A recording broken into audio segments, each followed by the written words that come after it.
जय जय श्री राधे। मेरे चैनल पे आपका खूब स्वागत है।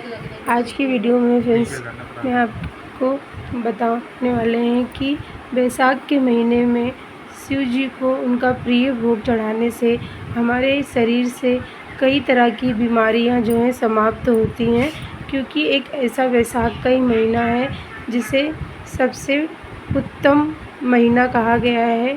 और ये क्योंकि श्री हरि का ये प्रिय महीना है और इसी में हमें अन्य जो है भजन का और मंत्र जाप का और शिव जी को एक लोटा जल चढ़ा के अगर हम अपनी मनोकामना पूरी करना चाहते हैं तो बैसाख के महीने में जो है हमें शिव जी का जो प्रिय भोग है वो ज़रूर से उनको भोग लगाना चाहिए।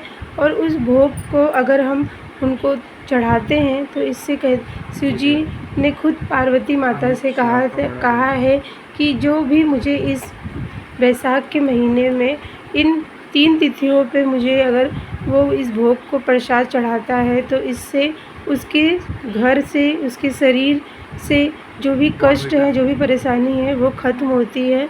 तो हमें बैसाख के महीने में जो है शिव जी को इस प्रसाद का भोग ज़रूर से लगाना चाहिए। और फ्रेंड्स, जैसे श्री नारायण को जो है उनको तुलसी प्रिय है, उसी तरह से फ्रेंड्स जो है हमारे जो बाबा हैं उनको बेलपत्र बहुत ज़्यादा प्रिय है। तो जैसे बेलपत्र में 3 पत्ते होते हैं, 3 पत्तों का ही बेलपत्र होता है और उनकी जो त्रिशूल है उनमें भी 3 धारियाँ बनी हुई हैं। उसी तरह से हमारे जो भोले बाबा हैं उनको 3 अनाज को मिला के जो है सत्तू बनता है। तो इसका भोग हमें जो है बैसाख के महीने में ज़रूर से लगाना चाहिए। जैसे सावन के महीने में हम उनको चूरमे का भोग लगाते हैं, उसी तरह से फ्रेंड्स बैसाख के महीने में हमें जो है शिव बाबा को हमें इस प्रसाद का भोग ज़रूर से लगाना चाहिए। क्योंकि जो बैसाख का महीना होता है वो बहुत गर्मी का महीना होता है, जो वातावरण है वो गर्म हो जाता है और बहुत ही ताप रहता है। तो इसके लिए हमें जो है ठंडक मिले शरीर को, तो इसके लिए फ्रेंड्स इस भोग को आप घर में भी बना सकते हैं। 3 चीज़ों से बनेगा। जो पहला अनाज जो होगा वो चने की दाल होगी, दूसरा अनाज है गेहूँ और तीसरा अनाज जो है उसमें जो होता है, जो ठंडक प्रदान करता है, उससे ज़रूर मिला के इन सबको सेक लेना है। और आपको इसको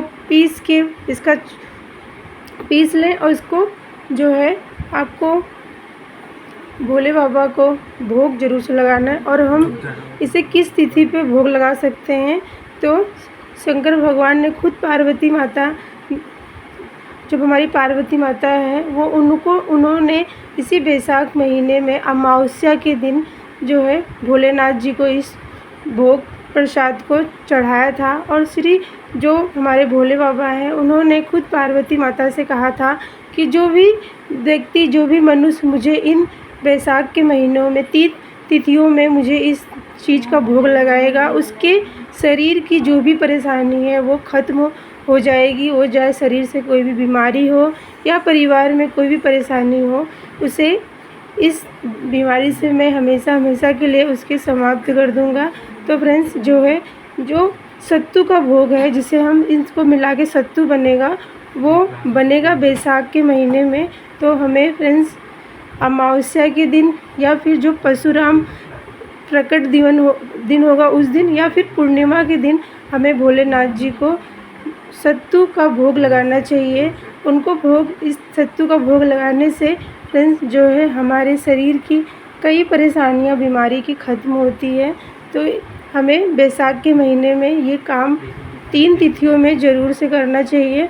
और फ्रेंड्स बैसाख के महीने में अगर हम जो बेल का फल होता है, अगर उसका जूस बना के उसको पीते हैं ना, तो हमारे शरीर से कई तरह की बीमारियां भी ख़त्म होती हैं और हमारे पेट को बहुत ठंडक मिलती है। तो हमें बैसाख के महीने में जो बेल का फल होता है उसको भी हमें उसे जूस बना के ज़रूर से इन सब चीज़ों का हमें सेवन करना चाहिए। पहले के समय में फ्रेंड्स जब कोई बाहर जाता था तो सत्तू का प्रयोग, सत्तुआ जिसे बोलते हैं, उसका बहुत प्रयोग करते थे, क्योंकि भी बाहर जाते थे, कहीं भी कुछ भी नहीं मिलता था। तो इस बैसाख के महीने में हमें जितना हो सके हमें सत्तू का, जो सत्तू होता है उसका दान करना चाहिए। और हमारे भोले बाबा को इस प्रिय 3 चीज़ों से मिले हुए अनाज का हमें उनको सेक के और उसको चूरा बना के उनको प्रसाद के रूप में भोग लगाना चाहिए। इस तरह से अगर हम इन 3 तिथियों में बैसाख के महीने में अगर हम इस तरह से उनको भोग लगाते हैं तो भोलेनाथ की कृपा से हमारे शरीर में कोई भी पीड़ा है, कोई भी बीमारी है, वो ख़त्म होती है। तो फ्रेंड्स मैंने आपको यहाँ पे बताया कि हमें बैसाख के महीने में भोलेनाथ को हमें उनकी सबसे प्रिय चीज़ का किस तरह से भोग लगाएं। तो मिलती हूँ मैं आपको अगली वीडियो में, तब तक के लिए जय जय श्री राधे।